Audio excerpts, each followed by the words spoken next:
je suis le seul candidat habitant à Trappes, trappiste, et ma liste est 100% trappiste. Les 41 colistiers sont tous des résidents des quartiers de la ville de Trappes. Ils ont des engagements à Trappes. Pour les uns, présidents d'associations, une douzaine de présidents se sont engagés dans ma liste pour l'avenir de Trappes. Et pour les autres, ils sont bénévoles dans les associations qui font du soutien scolaire, les associations humanitaires de la ville. Nous avons des délégués de parents d'élèves, des trappistes qui sont ancrés dans le réel, qui agissent déjà depuis des années pour transformer leur ville au quotidien et qui, là, ont pris la responsabilité de s'engager politiquement pour présenter un programme.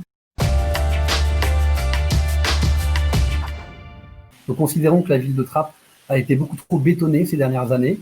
Si la transformation urbaine était nécessaire dans les années 2000, elle a été beaucoup trop loin, notamment dans les nouveaux quartiers.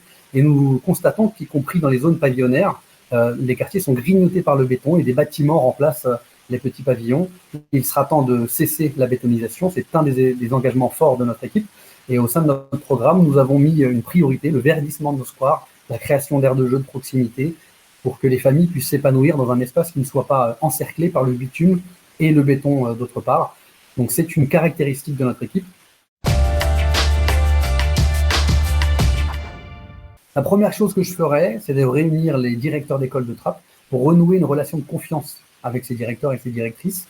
La relation entre la municipalité et l'école s'est dégradée ces dernières années par manque de confiance, par manque de travail en commun. Et donc, la première chose que je ferais, c'est de réunir ces directrices et directeurs, notamment pour organiser avec eux le passage à la semaine de 4 jours dès la prochaine rentrée scolaire.